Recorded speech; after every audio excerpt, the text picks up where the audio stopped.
ದೇಹವನ್ನು ಕೊಂಡೊಯ್ಯಲಾಗ್ತಾ ಇದೆ. ಹುಬ್ಳಿಯ ಬಿಡನಾಳ ಬಡಾವಣೆಯಲ್ಲಿ ಮಡುಗಟ್ಟಿದೆ ಶೋಕ. ಹುಬ್ಳಿ ವಿದ್ಯಾರ್ಥಿನಿ ನೇಹಾ ಹಿರೇಮಠ್ ನಿನ್ನೆ ಹತ್ಯೆಗೊಳಗಾಗಿದ್ದರು. ಕಿಮ್ಸ್ ಆಸ್ಪತ್ರೆಯಲ್ಲಿ ಈಗ ಅವರ ಮರಣೋತ್ತರ ಪರೀಕ್ಷೆಯನ್ನು ಕೂಡ ಮಾಡಲಾಗಿದೆ.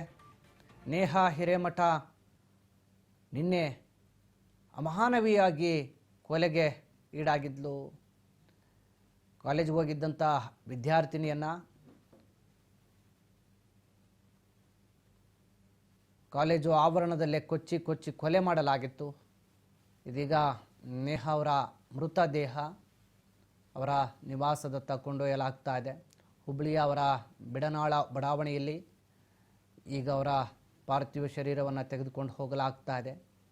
ಒಂದು ಕಡೆ ಅವರ ಮನೆ ಮುಂದೆ ನೆರೆಹೊರೆಯವರು ಮತ್ತು ಸಂಬಂಧಿಕರು ಆಕ್ರಂದನ ಕೂಡ ಮುಗಿಲು ಮುಟ್ಟಿದೆ. ಪೋಷಕರು ಸಂಬಂಧಿಕರ ಆಕ್ರಂದನ ಇದೀಗ ನಿಜಕ್ಕೂ ಕೂಡ ಅವರ ಮನೆ ಮುಂದೆ ಸಾಕಷ್ಟು ನೀರವ ಮೌನ ಆವರಿಸಿದೆ. ಒಂದು ಕಡೆ ಬಾಳಿ ಬದುಕಬೇಕಾಗಿದ್ದಂಥ ನೇಹಾ ನಿನ್ನೆ ಕೊಲೆಗೀಡಾಗಿ ಈ ರೀತಿ ಶವವಾಗಿ ಇವತ್ತು ಮನೆಗೆ ಬರ್ತಾ ಇರುವಂಥದ್ದು ಕುಟುಂಬಸ್ಥರಿಗೆ ನೇಹಾ ಅವರ ಈ ಒಂದು ಸಾವನ್ನು ಹೇಗೆ ನಿಭಾಯಿಸಬೇಕು ಅಂತ ಕೂಡ ಗೊತ್ತಾಗ್ತಿಲ್ಲ. ಆ ನಿಟ್ಟಿನಲ್ಲಿ ಈಗ ಕುಟುಂಬಸ್ಥರು ಕೂಡ ಸಾಕಷ್ಟು ಬೇಸರಕ್ಕೆ ಒಳಗಾಗಿರುವಂಥದ್ದು. ಈಗಾಗಲೇ ಒಂದು ಕಡೆ ಕೊಲೆ ಮಾಡಿರುವಂಥ ಆರೋಪಿಯ ಬಂಧನ ಆಗಿದೆ, ವಿಚಾರಣೆಗೆ ಒಳಪಡಿಸಿದ್ದಾರೆ ಪೊಲೀಸರು ಕೂಡ. ಇತ್ತ ಕೊಲೆಯ ಬಗ್ಗೆ ಮಾಹಿತಿಯನ್ನು ಕೂಡ ಆರೋಪಿಯಿಂದ ಪಡೆದುಕೊಳ್ಳಲಾಗ್ತಾ ಇದೆ. ಇದು ನೇಹಾ ಅವರ ಮೃತದೇಹ. ಕಿಮ್ಸ್ ಆಸ್ಪತ್ರೆಯಲ್ಲಿ ಮೃತದೇಹದ ಮರಣೋತ್ತರ ಪರೀಕ್ಷೆ ನಡೆಸಲಾಗಿದೆ. ಕಿಮ್ಸ್ ಆಸ್ಪತ್ರೆಯಲ್ಲಿ ಮರಣೋತ್ತರ ಪರೀಕ್ಷೆಯ ನಂತರ ಇದೀಗ ನೇಹಾ ಅವರ ಮೃತದೇಹವನ್ನು ಅವರ ನಿವಾಸಕ್ಕೆ ಕೊಂಡೊಯ್ಯಲಾಗ್ತಾ ಇದೆ. ಈ ನಡುವೆ ಪೊಲೀಸರು ಕೂಡ ನೇಹಾ ಅವರ ನಿವಾಸಕ್ಕೆ ಭೇಟಿ ಕೊಟ್ಟು ಕುಟುಂಬಸ್ಥರ ಮಾಹಿತಿಯನ್ನು ಕೂಡ ಪಡೆದುಕೊಂಡಿದ್ದಾರೆ. ಆರೋಪಿಗಳ ಹೆಡೆಮುರೆ ಕಟ್ಟೋದಾಗಿ ಕೂಡ ಈಗಾಗಲೇ ಭರವಸೆಯನ್ನು ನೀಡಿದ್ದಾರೆ. ಈ ಬಗ್ಗೆ ಹೆಚ್ಚಿನ ಮಾಹಿತಿಯನ್ನು ಕೊಡ್ತಾ ಹೋಗ್ತಾರೆ ನನ್ನ ಸಹೋದ್ಯೋಗಿ ಹುಬ್ಳಿಯ ಪ್ರತಿನಿಧಿ ಮಲ್ಲಿಕಾರ್ಜುನ್ ಈಗ ಫೋನ್ ಸಂಪರ್ಕದಲ್ಲಿದ್ದಾರೆ. ಮಲ್ಲಿಕಾರ್ಜುನ್, ನೇಹಾ ಅವರ ಕೊಲೆ ಇದೀಗ ಇಡೀ ರಾಜ್ಯಾದ್ಯಂತ ಒಂದು ರೀತಿಯ ಆಕ್ರೋಶದ ಕಟ್ಟೆ ಹೊಡೆಯುವಂತೆ ಮಾಡಿದೆ. ಅಲ್ಲಲ್ಲಿ ಪ್ರತಿಭಟನೆಗಳು ನಡೀತಾ ಇದೆ. ಮತ್ತೊಂದು ಕಡೆ ನೇಹಾ ಅವರ ಮೃತದೇಹವನ್ನು ಈಗ ಮರಣೋತ್ತರ ಪರೀಕ್ಷೆ ನಂತರ ಅವರ ಕುಟುಂಬಸ್ಥರಿಗೆ ಹಸ್ತಾಂತರಿಸಲಾಗ್ತಾ ಇದೆ. ಈಗ ಅಲ್ಲಿ ಸದ್ಯದ ಮಟ್ಟಿಗೆ ಕುಟುಂಬಸ್ಥರ ಆಕ್ರಂದನ ಹೇಗಿದೆ? ಮನೆ ಮುಂದೆ ನೇಹಾ ಅವರ ಪಾರ್ಥಿವ ಶರೀರ ತಲುಪಿದೆಯಾ ಹೇಗೆ ಅಂತ? ವಿಜಯ್ ಭಾಸ್ಕರ್, ಇನ್ನೊಂದು 5 ನಿಮಿಷ ಅಂತಂತಂದ್ರೆ ಈ ನೇಹಾ ಹಿರೇಮಠ ಅವರ ಪಾರ್ಥಿವ ಶರೀರ ಅವರ ಮನೆಗೆ ತಲುಪಲಿದೆ. ಯಾಕಂತಂದ್ರೆ ಈಗಾಗಲೇ ಒಂದು ಅರ್ಧ ಗಂಟೆ ಪೂರ್ವದಲ್ಲಿ ಏನಂತಂದ್ರೆ ಅದನ್ನ ಮರಣೋತ್ತರ ಪರೀಕ್ಷೆ ನಡೆಸಿ ಹುಬ್ಬಳ್ಳಿ ಕಿಮ್ಸ್ ಆಸ್ಪತ್ರೆಯಿಂದ ಈಗಾಗಲೇ ಅವರ ಮನೆಗೆ ಒಂದು ಆಂಬ್ಯುಲೆನ್ಸ್ ಮತ್ತು ಬಂದೋಬಸ್ತ್ ಮೂಲಕ ಅವ್ರ ಮನೆ ಕಡೆ ಒಯ್ಯಲಾಗಿದೆ. ಇನ್ನೊಂದು ಕೆಲವು ನಿಮಿಷಗಳಲ್ಲಿ ಅವ್ರ ಮನೆಗೆ ತಲುಪ್ತಿದೆ. ಅಲ್ಲಿಂದ ಏನಂತಂದ್ರೆ ಮನೆಯಲ್ಲಿ ಎಲ್ಲ ಸ್ವಲ್ಪ ಅಲ್ಲಿ ಏನು ಅವರು ಸಮಾಜದ ಕಾರ್ಯಗಳದ ಅದನ್ನ ಮುಗಿಸ್ಕೊಂಡು ಅಲ್ಲೇ ಬಿಡ್ನಾಳದ ಒಂದು ರುದ್ರಭೂಮಿಯಲ್ಲಿ ಅವರ ಶವ ಸಂಸ್ಕಾರವನ್ನ ಮಾಡಲಿದ್ದಾರೆ.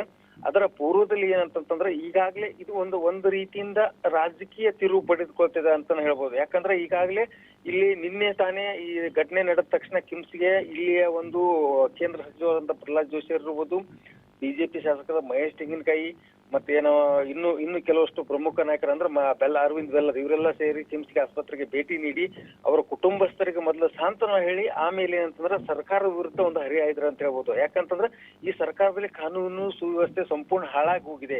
ಯಾಕಂತಂದ್ರೆ ಇಲ್ಲೇ ಕೊಲೆಗಳು ನಡೀತಾ ಇವೆ, ಮಾಸ್ ಕೊಲೆಗಳು ನಡೀತೇವೆ, ಮಾಸ್ ಮರ್ಡರ್ಗಳು ನಡೀತೇವೆ. ಹೀಗಾಗಿ ಹಿಗ್ಗಾಮುಗ್ಗ ಒಂದು ಸರ್ಕಾರವನ್ನ ಈ ಬಿಜೆಪಿ ಎಲ್ಲರೂ ಒಂದು ತರಾಟೆಗೆ ತೆಗೆದುಕೊಂಡ್ರು. ಇವತ್ತು ಸಹ ಏನಂತಂದ್ರೆ ಕಿಮ್ಸ್ಗೆ ಭೇಟಿ ನೀಡಿದಂತಹ ಇಲ್ಲಿ ಏನು ಈ ಸರ್ಕಾರ ಜಿಲ್ಲಾ ಉಸ್ತುವಾರಿ ಮಂತ್ರಿ ಸಂತೋಷ್ ಲಾಡ್ ಸಹ ಒಂದು ಭೇಟಿ ನೀಡಿದ್ರು. ಅವರು ಸಹ ವೈಯಕ್ತಿಕವಾಗಿ ಏನಂತಂದ್ರೆ ಇಂಥ ಘಟನೆ ಮರುಕಳಿಸುವ ಘಟನೆಗಳು ಆಗ್ಬಾರ್ದು, ಇದು ನನ್ನ ವೈಯಕ್ತಿಕವಾಗಿ ಈ ಘಟನೆಯನ್ನ ನಾನು ಖಂಡಿಸ್ತೇನೆ ಅಂತ ಏನಂತಂದ್ರೆ ಇಂತಹವ್ರನ್ನ ಒಂದು ಏನು ಎನ್ಕೌಂಟರ್ ಮಾಡ್ಲಿಕ್ಕೆ ನಮ್ಮ ದೇಶದೊಳಗೊಂದು ಕಾನೂನು ಬರಬೇಕು ಅನ್ನೋದೊಂದು ಹೇಳಿಕೆಯನ್ನ ಇವತ್ತ ಸ್ವತಃ ಈ ಕಾಂಗ್ರೆಸ್ಸಿನ ಜಿಲ್ಲಾ ಉಸ್ತುವಾರಿ ಮಂತ್ರಿ ಸಂತೋಷ್ ಲಾಡ್ ಅವರು ಸಹ ಕೊಟ್ಟರು.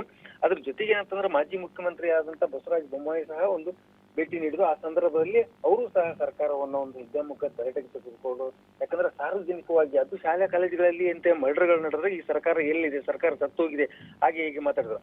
ಅದೆಲ್ಲವನ್ನ ಹೊರತುಪಡಿಸಿದರೆ ನಿನ್ನೆಯಿಂದ ಸಹ ಏನಂತಂದ್ರೆ ಇಲ್ಲೇ ಬಜರಂಗ ದಳ ಮತ್ತು ವಿಶ್ವ ಹಿಂದೂ ಪರಿಷತ್ತು ಮತ್ತು ಎಬಿಪಿಯ ಕಾರ್ಯಕರ್ತರು ಪ್ರತಿಭಟನೆಯನ್ನು ಮುಂದುವರಿಸಿದ್ದಾರೆ.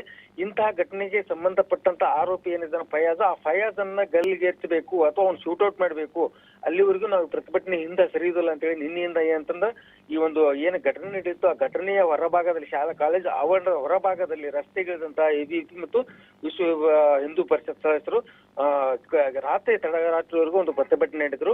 ಅದಾದ ನಂತರ ಏನಂತಂದ್ರೆ ಹುಬ್ಬಳ್ಳಿಯ ವಿದ್ಯಾನಗರ ಪೊಲೀಸ್ ಠಾಣೆಗೆ ಮುತ್ತಿಗೆ ಹಾಕಿ ಅಲ್ಲಿಯೂ ಸಹ ಒಂದು ಪ್ರತಿಭಟನೆಯನ್ನ ಮುಂದುವರಿಸಿದ್ರು. ಯಾಕಂತಂದ್ರೆ ಈ ಒಂದು ವಿದ್ಯಾನಗರ ಪೊಲೀಸ್ ಸ್ಟೇಷನ್ ವ್ಯಾಪ್ತಿಗೆ ಬರ್ತಕ್ಕಂಥ ಏನು ಬಿವಿಬಿ ಕಾಲೇಜ್ ಇದೆ, ಇಲ್ಲಿ ಬಿವಿಬಿ ಕಾಲೇಜಿನಲ್ಲಿ ಸಾಕಷ್ಟು ಮಾದಕ ವಸ್ತುಗಳು ಸಪ್ಲೈ ಆಗ್ತದೆ.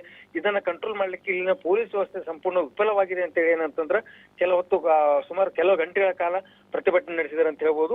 ಈಗ ಏನು ಪಾರ್ಥಿವ ಶರೀರ ಈಗಾಗಲೇ ಅವರ ಮನೆ ನೇಹಾ ಹಿರೇಮಠ ಅವರಿಗೆ ಈಗಾಗಲೇ ಬಂದು ತಲುಪಿದೆ. ಇಲ್ಲಿಂದ ಮುಂದೆ ಏನಂತಂದ್ರೆ ಇನ್ನೊಂದು ಕೆಲವೇ ಗಂಟೆಗಳಲ್ಲಿ, ಇಲ್ಲಿಂದ ಒಂದು ಅರ್ಧ ಗಂಟೆ ಅಥವಾ 1 ಗಂಟೆಯಲ್ಲಿ ಈ ರುದ್ರ ಭೂಮಿಗೆ ಹೋಗಿ ಶವ ಸಂಸ್ಕರಣ ಮಾಡಲಿದ್ದಾರೆ ಅಂತ ಹೇಳ್ಬೋದು. ವಿಜಯ ಭಾಸ್ಕರ್, ಥ್ಯಾಂಕ್ ಯು ಮಲ್ಲಿಕಾರ್ಜುನ್. ತಮ್ಮೆಲ್ಲ ಮಾಹಿತಿಗಾಗಿ ಈಗಾಗಲೇ ನೇಹಾ ಅವರ ಪಾರ್ಥಿವ ಶರೀರ ಇನ್ನೇನು ಕೆಲವು ಗಂಟೆಗಳಲ್ಲಿ ಅವರ